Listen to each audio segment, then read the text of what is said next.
মানুষ যদি আপনারা খারাপ কয় না, একটু মন খারাপ করবেন না। যাজ্ঞা মন খারাপ না করে আমরা দেখি আমাদের এই আপু ওপেন চ্যালেঞ্জ দিয়ে কি বলে। আমি ওপেন চ্যালেঞ্জ দিয়ে বলতে পারবো পুরো বাংলাদেশের মধ্যে সবচেয়ে সুন্দরী আমি। আর আমার চেয়ে যদি সুন্দর কাউকে এনে দিতে পারেন, আমি নিজের নাম চ্যালেঞ্জ দিয়ে বলবো যে চেঞ্জ করে দেবো। চ্যালেঞ্জে লড়ার জন্য তো ঠিকানাটা দরকার, তাহলে ঠিকানাটা শুনে নিন। আপু আপনার বাসা কোথায়? আপনার বাসা কোথায়? আমি এই একটা উত্তর কত বার দিব বলেন তো? এই যে সাইনবোর্ডটা দেখতেছেন না, এখান থেকে বোধহয় 1 কিলোমিটার দূরে। যাই হোক, ওনার ঠিকানা তো পাইলাম। ওনার এই ঠিকানা ধরে এই আপু আবার গেছিলেন সেখানে। তুমি আমার জন্য যে ছেলের চয়েস করছিলা, ওই ছেলের সাথে আমি দেখা করতে গেছিলাম, ওই ছেলে তো আমার পছন্দ করছে। এইদিকে আবার গরিবের বৌরিমু আপা সাকিব পাগলা কি বলে শোনেন। আপু তোমার মুভি শাকিব খানের সাথে কবে আসবে? তোমার মুভি বসের সাথে দেখতে চাই। আপু তুমি বুবলি অপু, কিসের বুবলি কিসের অপু? তুমি হবে শাকিব খানের 3 নাম্বার বউ। রিমু আপু সাকিব খানের 3 নম্বর বউ হওয়ার জন্য তার 1 নম্বর স্বামীকে ছাইড়ে দিয়ে আইছে। এইদিকে আবার সিদ্দিক পাগলার সেই ছাইড়ে দেওয়া বউ, সে আবার একজন লয়ার স্বামী খুঁজতেছে। যদি আমি লয়াল কাউকে পাই, ওরকম ভালো লাগে, সো তখন হচ্ছে বিয়ে করব। সিদ্দিকের বোর কথা শুনে আবার আরাক আপু চেইতে গেছে। সে বলতেছে, আমাকে কি চোখে পড়ে না? বাংলাদেশের প্রোডিউসার ডিরেক্টর আপনারা কি আসলে বলেন তো? আমার চোখে পড়ে না। আমার লাইফ স্টোরি নিয়ে বিদেশে সিনেমা তৈরি করা হচ্ছে। গাইস, এটা কি করলো? যাই হোক, এদের সবার কথা শুনে আমার একটা জিনিস মনে হইল যে এরা মনে হয় এতক্ষণ যা বলছে সবই এই লোকের মতো সত্যি বলতেছে। কত বছর ধরে গাঁজা খান চাচা? মিছা কথা কইবেন না। মিছা কথা কই না, আল্লাহর রহমতে আপনাকে ছোট বড় দর্জনাথ ভাই 19 বছর খাই। আর সব শেষে লায়লা ভাবি কিন্তু বিষয়টাকে মানতে পারে নাই। ক্লাসের মিলে না, ও আমার স্ট্যান্ডার্ডের না। এখন বিয়ে আমার আগেও যেহেতু হয়েছে ভাইয়া, একই নিয়মে হয়েছে, একইভাবে হয়েছে। কোর্ট রেজিস্টারের যে পেপার থাকে ব্লু কালারের, আমি ওখানে সাইন করেছি। সেম বিয়ে যেভাবে হয় ওভাবেই হয়েছে। আচ্ছা, মোনালিসা ভাবিকে কিভাবে মামুন ভাইয়া বিয়ে করেলো সেটা কিন্তু শুনতে পারলাম। এখন দেখি আমাদের লাইলা ভাবি কি বলে। তাকে দেখাশোনা করার জন্য অলরেডি 6টা মানুষ ছিল বাসা। সকালে ঘুম থেকে উঠে 2 গ্লাস শরবত আর 2টা ডিম সিদ্ধ তাকে নিয়ে খাওয়াতো। লাইলা ভাবি কিন্তু হাসা কথা কইছে। 2টা করে ডিম যে মামুন ভাইয়াকে দিত তার কিন্তু 1 নম্বর সাক্ষী আছে। কত বছর ধরে গাঁজা খান চাচা? মিছা কথা কইবেন না। মিছা কথা কই না, আল্লাহর রহমতে আপনাকে ছোট বড় দর্জনাথ ভাই 19 বছর খাই। এইদিকে এক ভদ্র আপা প্রিন্স মামুনের ওই জিনিসটা মাইপে দেখেন, তার সাইজটা বর্ণনা করতেছে। প্রিন্স মামুন হইলো দূরে একটু পোলা, হ্যাঁ, এই পোলায় লাইলার মতো এমন একটা হাতি রে মাইরা মুইরা চোখ ফুটায় লাই। আবার দ্বিতীয় বিয়া করছে, ওই বেরিয়েও তো দেখলাম মামুনের থেকে এমন লম্বা, তো এই বেরিয়েও মাইরা মুইরা চোখ মুখ ফুটায় লাই। সব শেষে সুরভি আপার কথায় কিন্তু 100% যুক্তি আছে। আমার বাবা মার বিয়েই তো হয়েছে 2007 সালে। আর একটা আমার বাবা মা যদি বিয়ে 2007 সালে হয়, তাহলে আমি কিভাবে, আমি 2008 সালে, হিসাব তো ঠিক আছে। তা ও কি মিন করতেছে যে আমি কি আমার বাবা মার বিয়ের আগে হইছি? রিমু আপার কিন্তু আবার খাইতেও ভালো লাগে, খাওয়াইতেও ভালো লাগে। খেতে এবং খাওয়াতে আমার খুবই ভালো লাগে। এবার আমি বিয়ে করলে মামুনের মা বুড়িকে বিয়ে করতে চাই, কারণ এই বুড়ির কাছে গেলে বুড়ি বুঝতে পারবে যে আমি ছেলে না বড়। তখন বুড়ি এটা সামলাইতে পারবে কিনা আমি এটা দেখতে চাই। এই বুড়িকে আমি বিয়ে করতে চাই, কারণ তার ছেলে বুড়ি বিয়ে করে, বুড়ি বিয়ে করে টাকা হাতিয়ে নেয়। বুড়ি যেহেতু বাংলাদেশের অনেক বড় একজন সেলিব্রিটি, এই মামুনের মা বুড়িকে আমি বিয়ে করার প্রস্তাব দিচ্ছি, কারণ এই বুড়ি নিশ্চয়ই আমার কাছে এসছে। তাছাড়া বুড়ি আমার জেন্ডার নিয়ে কিভাবে কথা বলে, কারণ বুড়ি যদি আমাকে না খুলে দেখে ততক্ষণ তো সে বিলিভ করতে পারবে না। এই জন্য আমি আমার জেন্ডার প্রমাণ করার জন্য, বা আমি পুরুষ কিনা এটা প্রমাণ করার জন্য এই বুড়িকে বিয়ের অফার দিলাম, এবং আমি এই বুড়িকে বিয়ে করবো। আমি যেহেতু সোশ্যাল প্ল্যাটফর্মে একজন অ্যাক্টিভ পারসন, সোশ্যাল প্ল্যাটফর্মে আমার অসংখ্য ভিডিও মাস্ক ছাড়া আছে।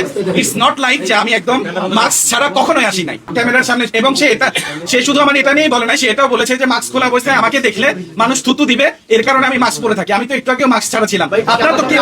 আপনারা তো আমাকে কেউ থুতু দেন নাই, বরং আমাকে আপনাদের জার্নালিস্টের মধ্যে কয়েকজন আমাকে বলেছে, আরে লিখন এত সুন্দর দেখতে, তারপরে সে কেন মাস্ক পরে আছে। এটা আমি আমার প্যাশন হিসেবে বা ভাইবস হিসেবে নিয়েছি। এটা নিয়ে আননেসেসারি বা ইলজিক্যাল টপিকস দাঁড় করিয়ে সেখান থেকে সে কখনোই রেহাই পাবে না, এবং আমি এটার প্রতিবাদ করেই যাব। কিন্তু মামুনের মার জন্য আমার এতদিনের ক্যারি করে আমি ঢাকা মেডিকেলের সামনে মাস্ক খুলে ভিডিও করেছি, সেই ভিডিওগুলো আছে অনেক জায়গায় আছে। অনেক আননেসেসারি টপিক ভাই।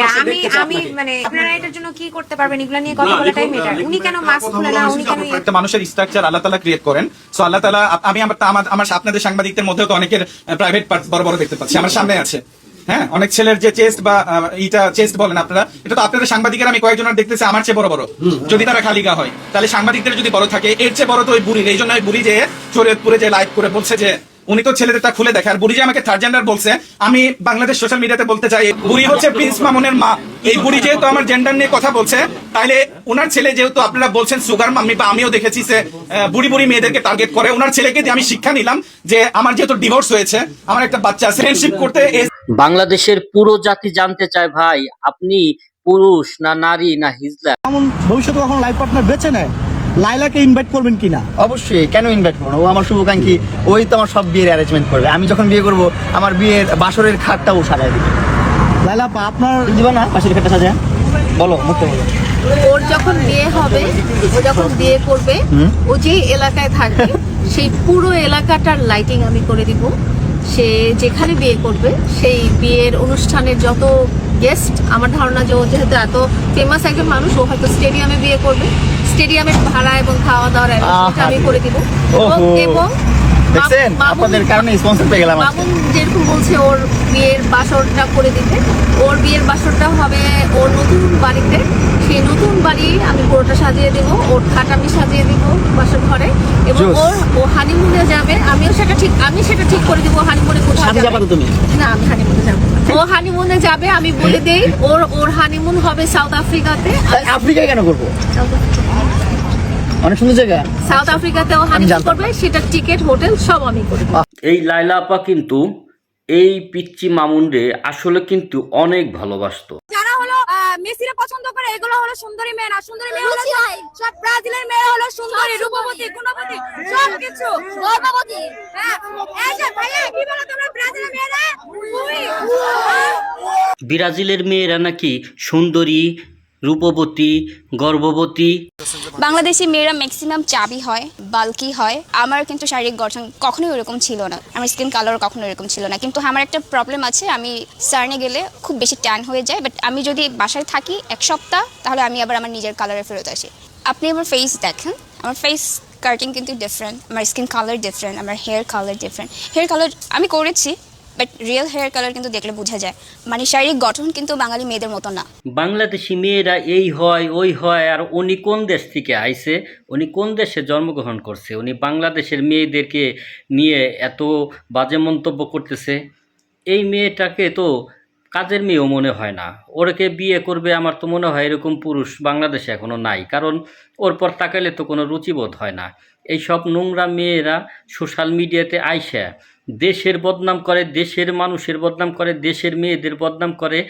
আর কিছু কিছু ভিউ ব্যবসায়ীরা আছে সেগুলো তুলে ধরে। এই সব বাজে মেয়ে, এদের তো 200 টাকায়ও এদেরকে কেউ নিবে না। এদের এত অহংকার আসে কোথা থেকে? ওরে দেখা যায় হলো নাইকেল, ওই যে জুনের নাইকেলের যে গোয়া আছে ওই গোয়ার মতো দেখা যায়। ও আইসা পোস্টপাস নিতেছে, ও কিরকম এইরকম ওই রকম। ওর মতো মেয়েরে মানুষ পছন্দ করে, কেউ বিয়ে করে একটু জ্বালা বাইটে। এইসব বাইটে মেয়ে মানুষ হলো খাইটে। এইসব খাইটে এদের বলে হলো যে ঘরের খাইটে। এইসব খাইটে মেয়ে মানুষ আইসে এমন ভাব ধরতেছে যেন বিশ্ব সুন্দরী হয়ে গেছে। তোর চেহারার দিক ভালো করে তাকাই দেখ, তোর দিকে কোনো পুরুষ তাকাবে নাকি? তোরে তো দেখা যায় ছাগলের 3 নম্বর বাচ্চার মতো।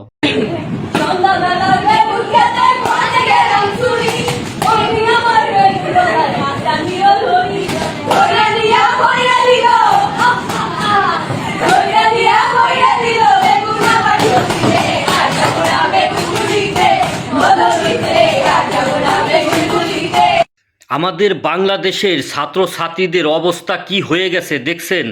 মেধা শূন্য হয়ে যাইতেছে ভাই, মেধা শূন্য। কারণ এরা এখন টাকা চিনে গেছে। এদের মধ্যে আর মেধার প্রয়োজন নাই, শিক্ষার প্রয়োজন নাই, পড়াশোনার প্রয়োজন নাই। এরা শুধু এখন আনন্দ ফুর্তি করে বেড়াবে আর টাকা ইনকাম করবে। ভবিষ্যৎ অন্ধকার ভাই, বাংলাদেশের ভবিষ্যৎ অন্ধকার। এখনও সময় আছে। প্রত্যেক অভিভাবক গার্জিয়ানকে বলবো, আপনারা আপনাদের সন্তানদেরকে শাসন করেন, কড়া শাসন করেন। এদেরকে কড়া শাসন করতে হবে। আর যদি শাসন না করেন তাইলে এই বাংলাদেশের এই বাচ্চারা মানে জাহেল বাচ্চা হয়ে যাবে, এরা জাহেলাতি হয়ে যাবে, হয়ে গেছে অলরেডি। এদেরকে ফিরান, এদেরকে ফিরাইতে হবে। দুষ্টু ছেলে মেয়েদের থেকে এদেরকে দূরে রাখেন যদি এদের ভবিষ্যৎ ভালো কিছু করতে চান। আর তা না হইলে এই সব ছেলে মেয়েদের জন্য কিন্তু আপনাদের পস্তাইতে হবে, চোখের পানি ঝরাইতে হবে। কারণ এই সব বাচ্চারা মানুষ হবে না, কিন্তু এই সব মেয়েরা মানুষ হবে না। এই ছোট ছোট ছেলে মেয়েরা এখন বর্তমানে যা শুরু করছে বাংলাদেশে, মানে বাংলাদেশের এই বাচ্চারা সম্পূর্ণভাবে নষ্ট হয়ে গেছে শুধু আশকারায়। এদেরকে কড়া শাসনে আনতে হবে, এদেরকে ঘরে ফিরিয়ে আনতে হবে, এদের পড়াশোনায় মনোযোগ দিতে হবে। এদেরকে পূর্ণ গাইডলাইন দিয়ে রাখতে হবে। আর যদি তা না করে এদের মাথায় হাত বুলে যদি সোনামণি করে হাইসে দেন, তাইলে কিন্তু এরা মাদকে আসক্ত হবে, এরা বিভিন্ন চুরি ডাকাতিতে আসক্ত হয়ে যাবে। এদেরকে কিন্তু মানুষ করতে পারবেন না, এদের নিয়ে আপনারা মুখ দেখাইতে পারবেন না ভাই।